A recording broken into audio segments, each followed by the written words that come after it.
नवंबर और दिसंबर का महीना था और इस महीना में ठंड भी काफी जोरों से पड़ती थी।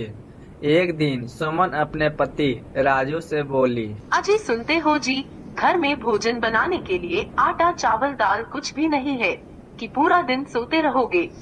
इतना कुछ सुमन के बोलने से राजू को कोई फर्क नहीं पड़ा और वह कंबल में सोता रहा। तभी सुमन बोली, हे भगवान, ये कैसा आदमी है, पूरी रात सोने के बाद भी दिन में सो रहा है। अजी चाय नहीं पीना है।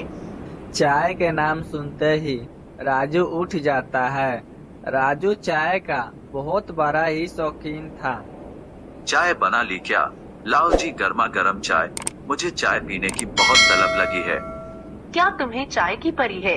यहाँ घर में आटा चावल दाल कुछ भी नहीं है।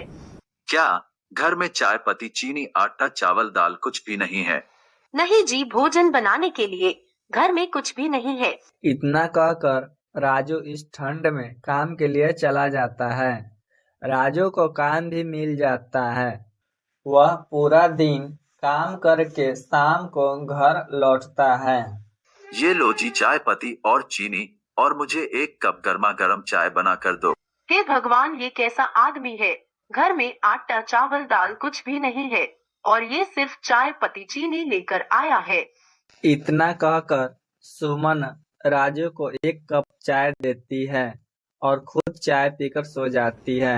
अगले दिन राजू सुबह उठकर काम करने के लिए चला जाता है और उसे अच्छा काम भी मिल जाता है।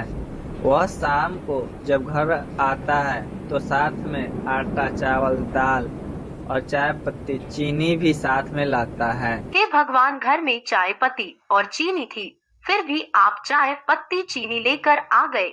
आप चाय की दुकान खोलोगे क्या? यह सुनकर राजू मुस्कुराने लगा। आप हंस क्यों रहे हो? तुम क्या बोली हो? आप चाय की दुकान खोलोगे क्या? हाँ, मैं अब चाय की दुकान खोलूंगा। इतना कहकर राजू और सुमन सोने जाता है। सुमन सो जाती है लेकिन राजू को नींद ही नहीं आती है। सुबह हो जाता है। राजू चूल्हा पर चाय बनाने लगता है और आवाज लगाता है, आ जाओ जल्दी जल्दी और पियो, ठंडा मौसम में गर्मा गर्म चाय। राजू चाय वाला, चाय में गर्मा गर्म चाय। थोड़ी देर बाद इतना सुनकर रास्ते से जाने वाला व्यक्ति उसके दुकान की तरफ आने लगता है। राजू भाई मुझे गर्मा गर्म चाय पिलाना। ये लो बड़े भैया गर्मा गर्म चाय। राजू के पास और कुछ लोग आने लगता है जिससे समय का पता ही नहीं चलता है और शाम हो जाता है। सुनते हैं जी, आज खाना नहीं खाना है, पूरा दिन चाय ही बेचोगे। अभी आया मैं, वो चाय बेचने के चक्कर में मैं खाना ही खाना भूल गया। रात हो जाता है।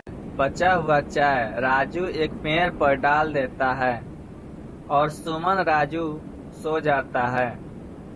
अगले दिन सुबह हो जाता है। राजू मुंह धोने के लिए दातुन तोड़ने जाता है।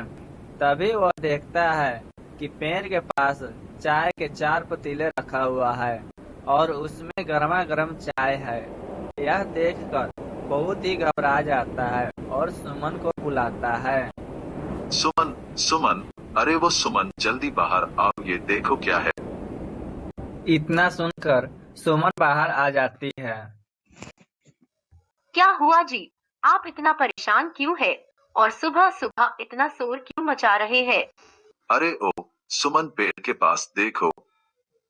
सुमन पेड़ के पास चाय के पतीला देखकर बहुत ही हैरान हो जाती है। ये भगवान, ये क्या है जी, मुझे कुछ भी समझ नहीं आ रहा है। मुझे तो बहुत डर लग रहा है कि इस ठंड में गर्म चाय कौन रख कर चला गया है।